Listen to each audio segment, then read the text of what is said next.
Hello, my name is Danny Diaz, and in this video, I'm going to be talking about a short story called A Soldier's Home by Ernest Hemingway.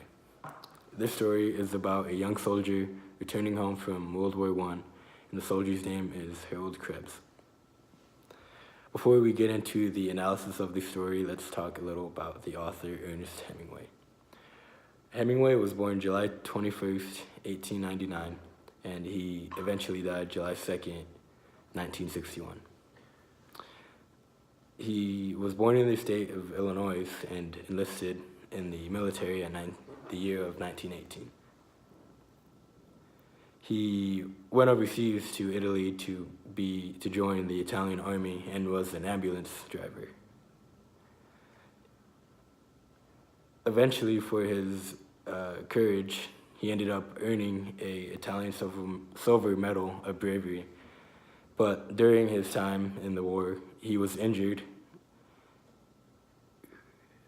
and eventually ended up meeting his future fiancée. His future fiancée was a nurse of the hospital that was taking care of him, and her name was Agnes von Kurowski.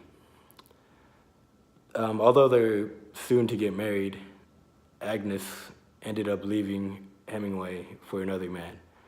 This left Hemingway in a depression for almost the rest of his life.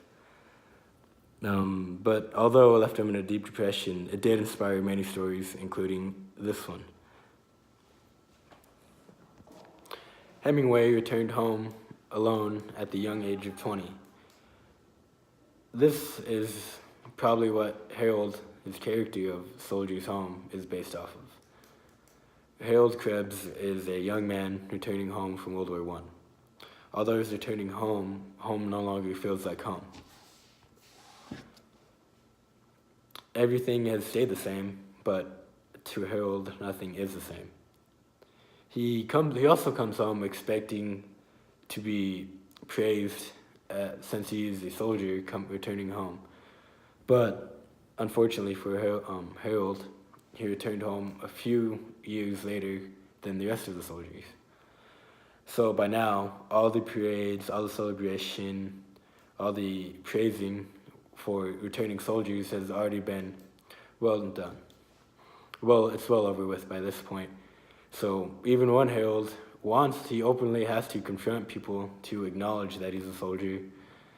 They only acknowledge him back out of pity and not really as in celebrating him and congratulating him for coming home and thanking him for his service. It's all out of pity. So this makes his stay home even worse. Harold stays home, does not do much, and now at this point, since everybody has neglected him, he doesn't even want to talk about the war anymore. Before, he used to lie about his stories, but to make them seem more interesting. But the people of the town have already heard plenty of stories about the war, and we're no longer interested. So at this point, he just gave up telling the stories and even the lies to make them more intriguing. Not only this, but in the story, Harold no longer has an interest in girls, in any woman at all.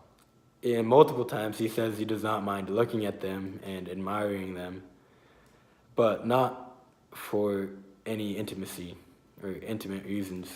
Multiple times he also says that men do not need women. The only men who need women are the ones who actively say they do. And then he also believes that many men are like himself and do not need a woman whatsoever. So I feel like that is based off of his previous relationship with Agnes, who left him in the cold and heartbroken and in a depressed state. Also with the return home, that's how his return home was also. Just cold, distant, making him cold and distant, with nobody really there to acknowledge him or celebrate his service. And so both Harold and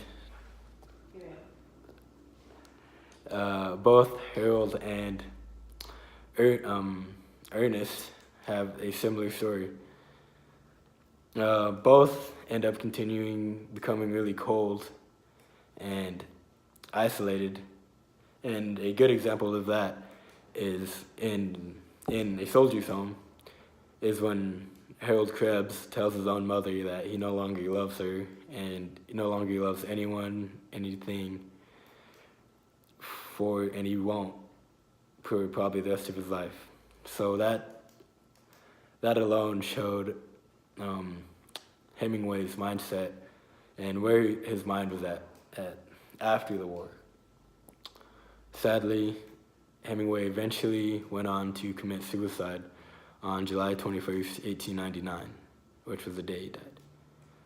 So overall, this was a really great story, and I liked how Hemingway told his own story, but through a different person named Harold Krebs in A Soldier's Home. And it also really shows how much how big of a toll a war entering in any war could take on a single person. And I think he did a great job of showing how brutal they really are. Thank you for watching, and that's all I have to say.